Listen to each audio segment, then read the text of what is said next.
the heart of the mighty woods, where tall trees stood proud and the air smelled of moss and earth, a little woodpecker named Woody pecked away at a tree. Tap, tap, tap. His beak rhythmically drummed against the bark, creating a melody that echoed through the forest. Woody fluttered over to the cave entrance, his tiny wings beating with determination. "Smokey, wake up, he said, trying to rouse the slumbering bear. But Smokey, still half asleep and grumpy from his long winter's nap, snorted and growled, "Leave me be. I need my sleep." Undeterred by his rebuttal, Woody flew back to the tree and continued his persistent pecking. Tap, tap, tap. He knew that Smokey's safety relied on him waking up. Once again, Woody returned to the cave entrance, his beady eyes sparkling with urgency, his voice filled with desperation. "Smokey, you must listen. Something is wrong." This time, Smokey, still groggy, but now sensing something amiss in Woody's persistent pleas, opened one eye and saw smoke billowing on the horizon. His heart raced as he finally realized the truth. "Dear Woody, thank you for trying to wake me. Let us flee together and escape the fiery grasp," Smokey said. So, side by side, the woodpecker and the bear dashed through the forest, their feet and wings carrying them swiftly away from the approaching inferno.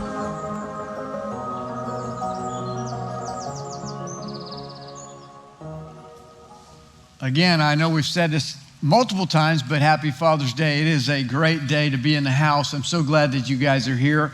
Also want to welcome those who worship with us at our Pendleton campus, P-Town. Can we give it up for them this morning if they're watching with us? For those who are watching online or all of us in the house, God is doing great things, and we are going to be talking about these divine interruptions. How many of you have ever been on a cruise? I see your hands. You've been on a cruise. I think Pastor Ryan, I don't know if he's even back yet. He's been on a cruise recently, but cruises are like the ultimate relaxing vacation.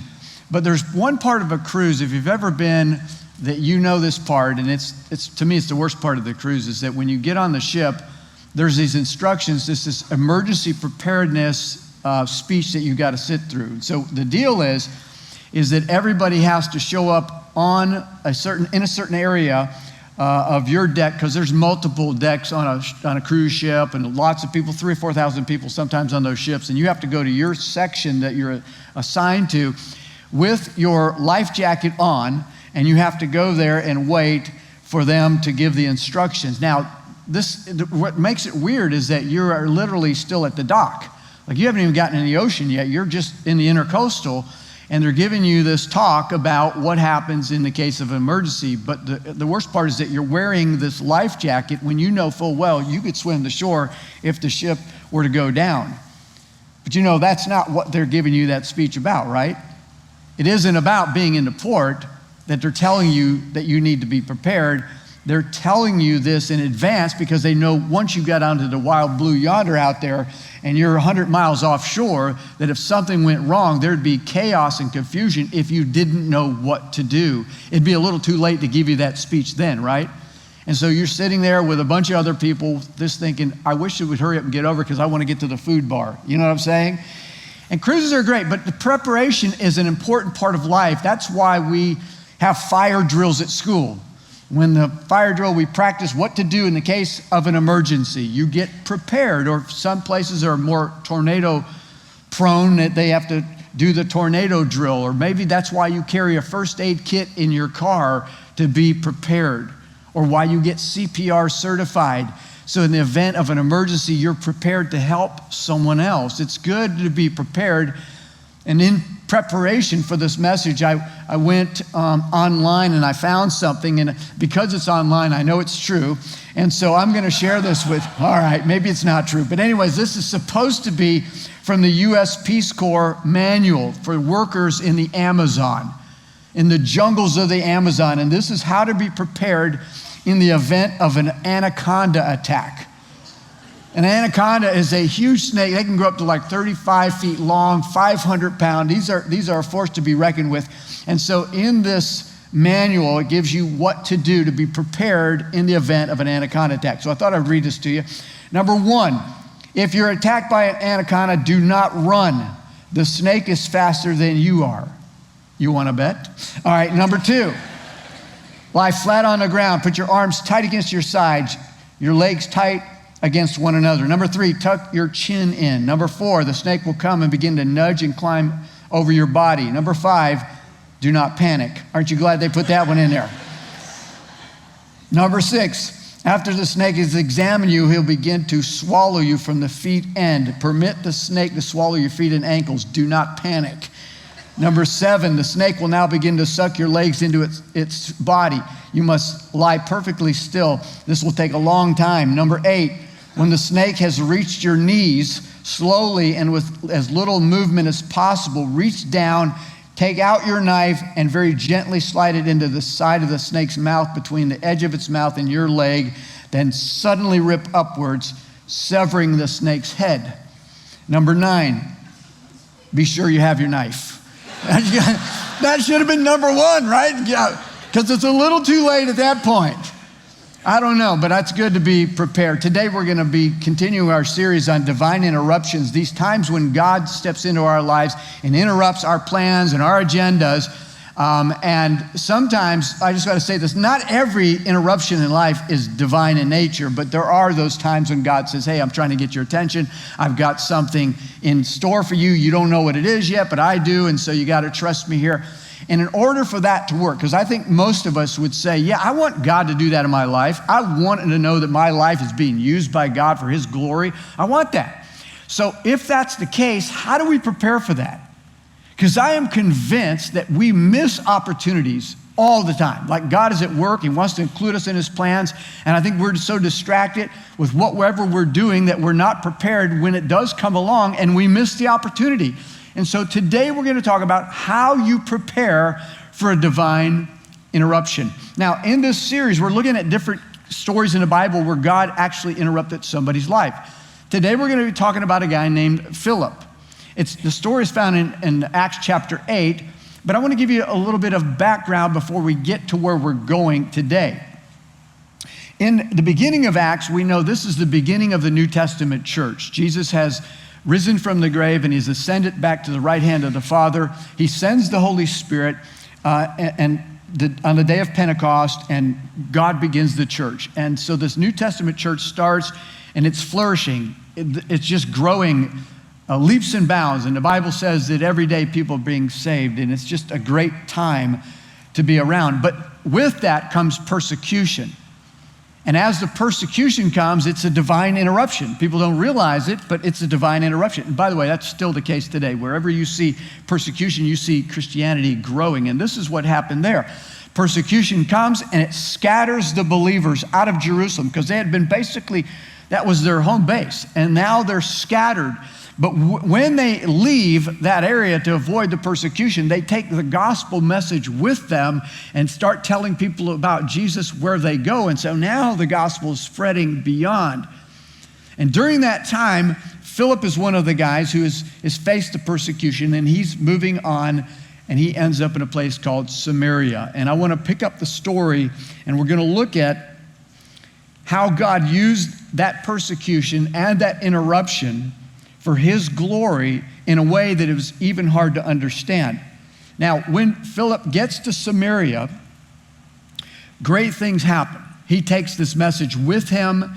He begins to preach, and he begins to teach, and people are being saved, and lives are being changed. And I mean, it is just revival. It is amazing. There are healings and all kinds of great things. And yet God interrupts that and tells him to go out to a desert road. And here's what it says, beginning in verse 26. As for Philip, an angel of the Lord said to him, go south down the desert road that runs from Jerusalem to Gaza. So he started out, and he met the treasurer of Ethiopia, a eunuch of great authority under the Candace, the queen of Ethiopia. The eunuch had gone to Jerusalem to worship. Pause for a second. In case you don't know what a eunuch is, this is I don't know what, the timing is bad for this, but a eunuch is a male who'd been castrated. And so he is, it's Father's Day, sorry, but he's been castrated. And he's been castrated because he's been put in charge of generally a harem of women, and now he's no more threat. And so this guy, though, is a very important person. He's the treasurer of Ethiopia. And he's been in Jerusalem to worship. Now, obviously, he's not Jewish, but he's been converted to Judaism, and he's gone to worship, which is about a 1,000-mile trip that he's gone on. But he's going back now from worshiping in Jerusalem, and he has this interaction that you're about to see. It says, the eunuch had gone to Jerusalem to worship, and he was now returning. Seated in his carriage, he was reading aloud from the book of the prophet Isaiah.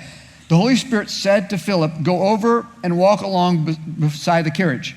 Philip ran over and heard the man reading from the prophet Isaiah. Philip asked, "Do you understand what you're reading?" The man replied, "How can I unless someone instructs me?"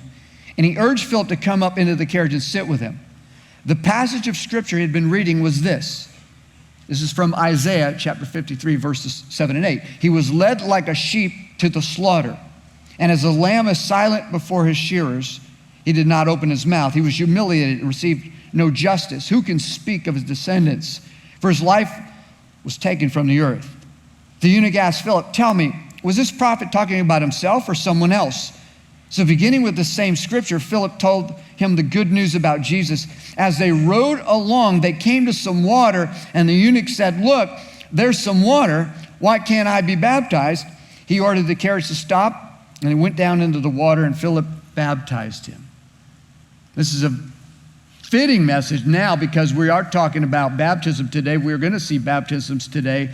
But there's something that happens in this story that I want to show you. Because if we're going to prepare for God to use our lives in these divine interruptions, what do we need to do? I mean, how do you prepare for an interruption? Well, let me give you the two things that I see as I look at the story. The first thing is it's all about attitude. You got to have the right attitude to be prepared. And the attitude is this: no agenda except God's agenda. That's the attitude you need to take. I have no agenda but God's agenda. I think that would be a great prayer, that when we wake up in the morning, God, there is nothing. I've got nothing on my calendar that's more important than you. I've got things on my calendar. I've got some plans that I'm thinking I need to do. But I want to tell you this, God, that you have permission to change my plans at any time in any way that you want to. No agenda, but your agenda. Whatever it is that I thought I was going to do, God, my plans are not in stone. You can just change them anytime you want. That would be a great prayer every morning.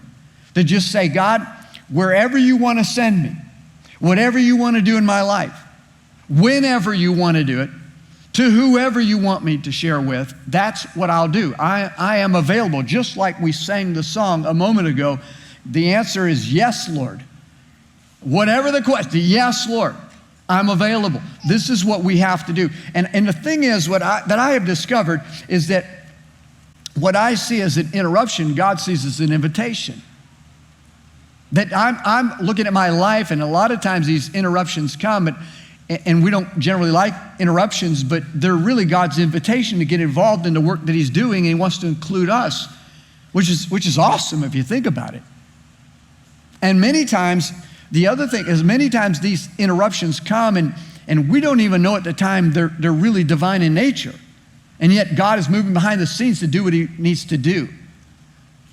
Here's an example of what I'm talking about. When I graduated high school, the plan was I was going to go to college, but I didn't have good grades. And so, like my two brothers, they went to Florida State University, but I couldn't get in. I didn't have the grades to get in. So I went to the local junior college. And so I went there for a year or two, and then I worked hard, man. I got my grade point average up to 2.0. I was killing it, you know.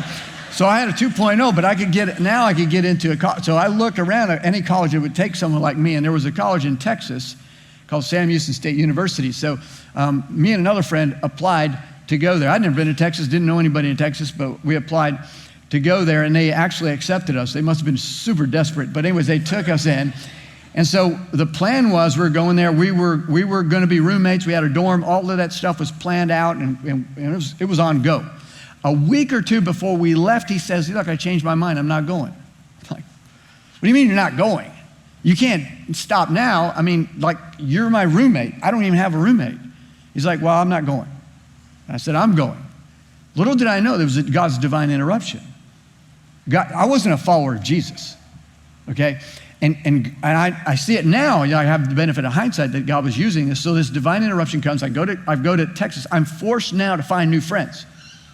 Like if my friend would have gone with me, it would have been the same old, right? I've been doing the same things. I would have just stayed in trouble. But he didn't go, so now I'm looking for new friends. Well, like in one of my classes, I meet a guy, and we share the passion of fishing. And we bond over bass fishing. And this guy is a Christian guy, which I didn't know any Christians. He was Christian, but he wasn't weird. Like he was really a good guy who loved fishing, and he lived out his faith. And I was intrigued. I was super intrigued by seeing this guy's life. I'd never really known a Christian, and here I'm watching this guy, and it's like, wow, there's something about that I'm interested in. Now, I didn't give my life to Jesus till a few years later, but there were seeds planted, and as I look back now, all these years later, I recognize that God, that was a divine interruption that God put in my life, put me in his path. My friend's name was John. Put me in John's path where he was able to share the gospel. And even though it didn't take root at that moment, there was a seed planted that God would later harvest. And it was, and he was so influential in my life, and I didn't even know it at that time. That's how God moves. But you have to understand that interruptions are God's invitations to get involved with what he's doing. And when you look at the story with Philip, it almost doesn't make sense. Because if you think about what's going on in Philip's life prior to that, like he's in Jerusalem, he's thriving there, and the persecution comes. He's forced to leave. He ends up in Samaria, and there he takes the message with him. And here's just a little bit about what's going on. Let me give you some of the backstory that I alluded to, but I didn't read, and I want to read some of that. It says, but the believers who were scattered preached the good news about Jesus wherever they went. Philip, for example, went to the city of Samaria and told the people there about the Messiah. Listen what happened. Crowds listened intently to Philip because they were eager to hear his message and see the miraculous signs he did. Many evil spirits were cast out, screaming as they left their victims, and many who had been paralyzed or lame were healed. So there was great joy in that city. So what you see is a revival. Philip is going to this area of Samaria, and he starts sharing Jesus. And the crowds are gathered because they're interested in what he has to say. And they are listening intently, and their lives are being changed, and people are being saved, and there's miracles happening. Paralyzed people are walking, demons are being cast out, and Philip is living his best life. I mean, this is perfect. If you're a guy who loves Jesus and is an evangelist, you're living your dream, and this is what's going on. And it seems counterintuitive that God would say, leave that. Like interrupt again? Why? This is what I was created to do. And yet God had a bigger plan. God had something else in mind. And so it says this in verse 26. As for Philip, an angel of the Lord said to him, go south down the desert road that runs from Jerusalem to Gaza. Leave the revival, leave the crowds of people, and go to a desert road. Go to the middle of nowhere, Philip. I mean, I don't know about you, but if I were Philip, I'd have to wonder, I'd say, that can't be God. Like, there's no way that God would do that. I mean, that's not the Holy Spirit that's speaking to me. That's the pepperoni pizza I had last night. That's all that is. That can't be God. And yet, Philip is so sensitive to divine interruption. He's so prepared. He has the right attitude. No agenda but your agenda, God. That's okay. I'm willing to do whatever you want to do, whenever you want to do it, however you want to do it. Yes, Lord, I'm available. And he leaves. Which leads me to the second point. The second part of being prepared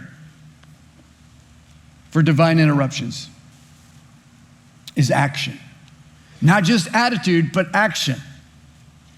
And the action is this: just take the next step of obedience. Because I think what happens is we overcomplicate things. We want to know everything. Here's what I know. 39 years now I've been following Jesus. And I still, to this day, when God wants me to do something, I want to know how it's going to work out. I want to know all the details. I want to know every part, every chapter. I want to know the end of the book. I want God just let me know how it's going to work out before I say yes to this thing. But in 39 years, God has never done that.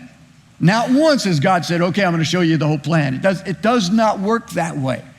Remember what I said a couple of weeks ago, that these divine interruptions, they come in the context of everyday life. These times that God knocks on our door, it's not generally the big booming voice. If you're waiting for the clouds to part and the thunder of God to speak to you, you're going to be waiting a long time. It's just in the context of just going through life. That's why you have to be prepared. That's why you have to be paying attention.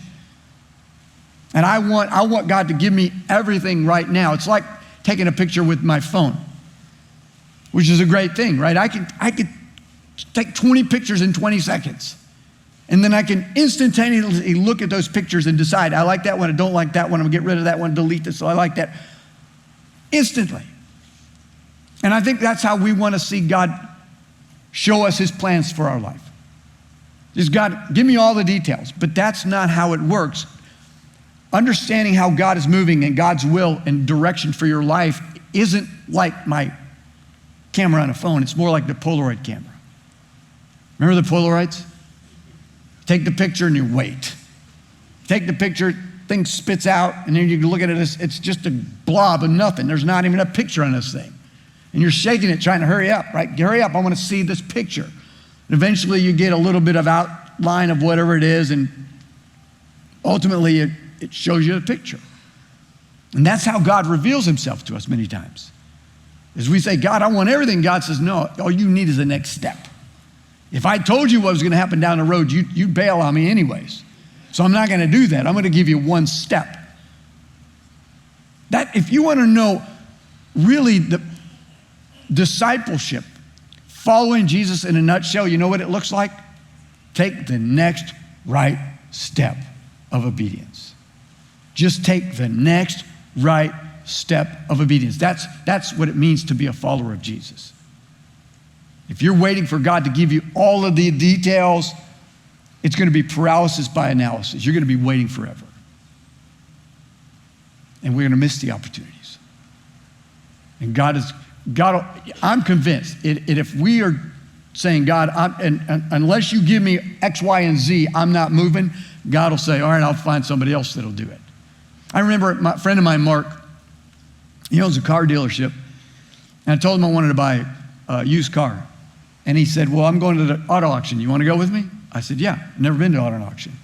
So we go to the auto auction. He tells me on the drive down or what to be prepared for. So they go, look, here's what's going on. You got to be ready. You got to figure out what car you want to get. So you go there. I don't know if you've ever been. There's like hundreds and hundreds of cars. And I'm going through the lot, and I found one that I was like, okay, this is kind of what I'm looking for. So he said, all right. He was buying cars too, so he left me and he went at his place because there's multiple bays. And they have these drivers that drive a car through the bay, it stops for a couple seconds, people bid on it, it drives out, another one drives in. And it's happening like 5 bays. It's like a zoo. So I'm there and I realize the car that I'm interested in is bay number 1. So I'm standing in bay number 1 along with a bunch of other people, apparently car dealers who have been there before. So here comes my car. The car before it comes through, they bid on it, it goes. Here comes my car. I've been waiting for hours.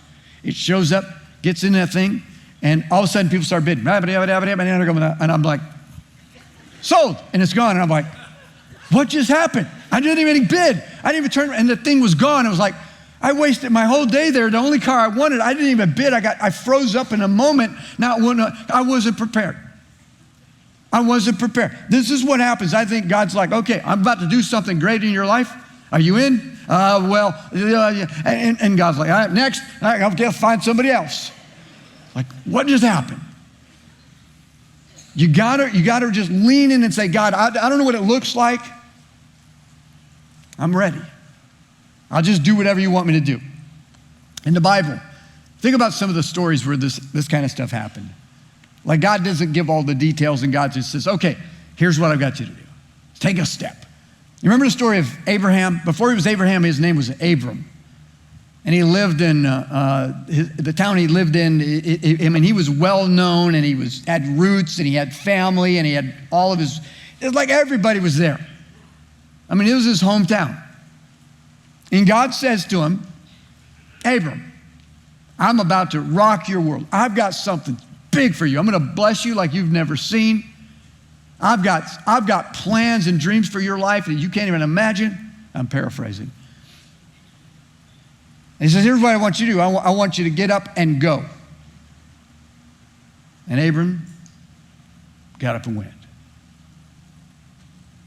And God said, now Abram didn't ask, but God said, I'm going to take you to a new land, a promised land that I'll show you when you get there. Can you imagine a conversation that Abram had with his wife, Sarai? Hey, Sarai, pack up, we're moving. Well, okay, let's put the house up for sale.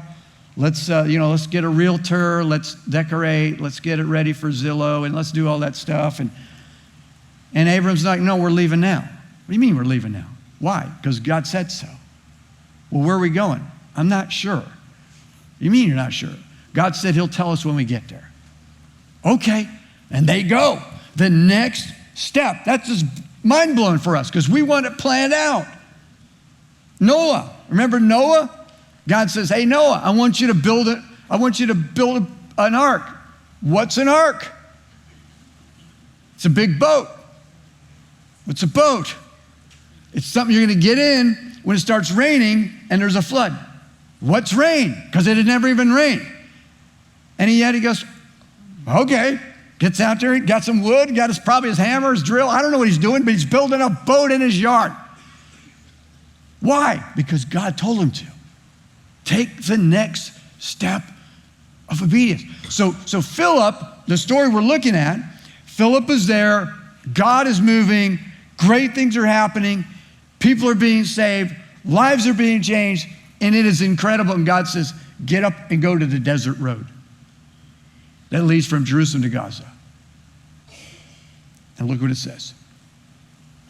So he started out, which means he got up right then. In the middle of everything, he started out and he met the treasurer of Ethiopia, a eunuch of great authority under the candidate, the queen of Ethiopia. Notice that he did it immediately. It was like, okay, whatever you want, I will do. He just gets up. Just like Matthew that we talked about a couple weeks ago at the tax collector's booth. Jesus says, come and be my disciple. He got up and he went. This is what he did. In the middle of all of that, he didn't question it. He just went. Then what happened? The Holy Spirit said to Philip, go over and walk along beside the carriage.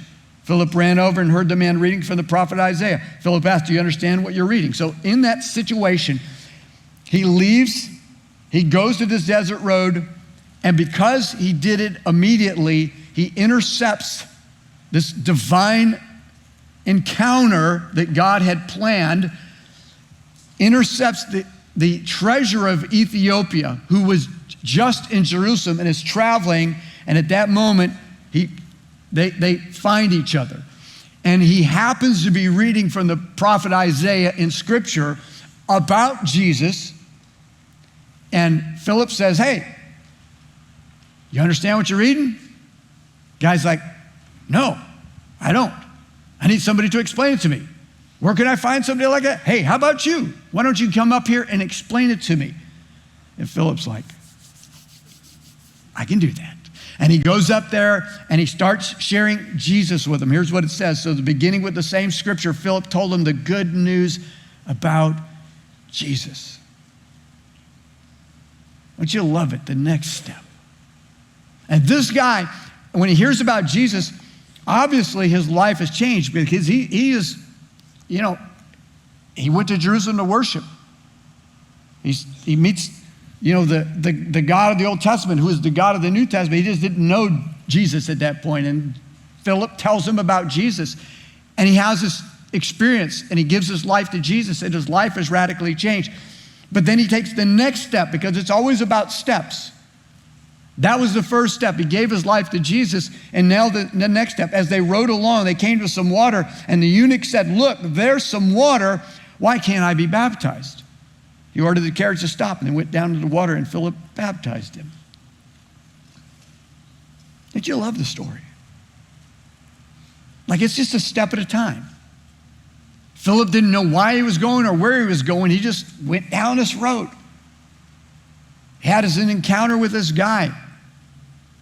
He leaves a revival in Samaria, but what he does, he ends up meeting this guy from Ethiopia, and what's going to happen now is that guy who has now been converted to Christianity and as a follower of Jesus is going to take his faith back 1,000 miles down the road where Philip would have never made it on his own, and he's going to share the gospel in Ethiopia and spread the gospel even further than it could be. That's the work of God. But nobody could have ever planned it other than God, right? There's no coincidence in the world could work out that way. That's the point. That's why we have to be like, yes, God, I want that. I want you to use my life that way. I mean, these divine interruptions, listen, they're not always convenient. They're not always comfortable, but they're always best. Like they're always for God's glory. There'll always be some sort of benefit in the long run for us. But sometimes they're really challenging to just got to have the courage to step out. Look, if we knew all of what was going to happen in the future, that would take zero faith. Zero. If I already knew what was going to happen, zero faith. But when I take a step and another step, that requires faith. If I would have not had a divine interruption, I would never have met Jesus. He interrupted my life. And I'm thankful he did. If I had had a divine interruption, I would have never met my wife. We would have never started this church. God has a way of doing what he needs to do with people who would just say yes. So the question is, does he have your yes? Are you available? Because there is a next step. And I want to pass things over back to Pendleton for Pastor Joseph over there. Can we say goodbye to those guys? See y'all later. So let's talk about next steps, okay? What's your next step? For some of you, your next step is that you've heard the gospel message. You've kind of agree with it, but you've never acted on it. You've never given your life to Jesus. You've never relinquished control of your life to Jesus. That's your step. That's what you need to do. Take the next right step of obedience. For some of you, you've already done that. I mean, you're at that point, you've made that decision, you following Jesus, but you haven't taken this next step. Because you say, what's the next step after that? Publicly demonstrating your faith in Jesus through this thing called baptism. We do it, 6, 7 times a year. And many of you have had opportunities, and for whatever reason, you have not taken that step of obedience. You haven't said, yes, Lord. You've said, later, Lord, when it's convenient for me, Lord. And I'm just telling you, take the next right step of obedience. If you've given your life to Jesus and have not gone through believer's baptism, that's your next step of obedience. Some of you have said, well, I've done that. What is my next step? Well, are you all in at church? Have you gone through the next class? We have this thing called Next. We just had one a week ago. It comes around about every 6 or 7 weeks too. It tells you how you can get plugged into church, how you can make this church your home. And a lot of people have been here, years and have never done that. The opportunity has come and gone so many times, and every time they go, well, I'll get it later. But they're making the determinations. They're not saying, God, here's my calendar, do what you want. They're saying, here's my calendar, God, I'll try to squeeze you in. Doesn't work that way. For some of you, your next step is to be involved in one of those groups that we talked about, or maybe serving opportunities where you're just coming on Sunday, but you never really have used your gifts and abilities and talents to serve God.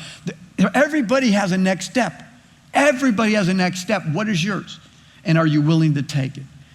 Today, obviously, with baptism, that's going to be a focus. If you're here today and you're going, well, I really wasn't prepared to do that, and I think that's my next step, but maybe I'll catch it next time.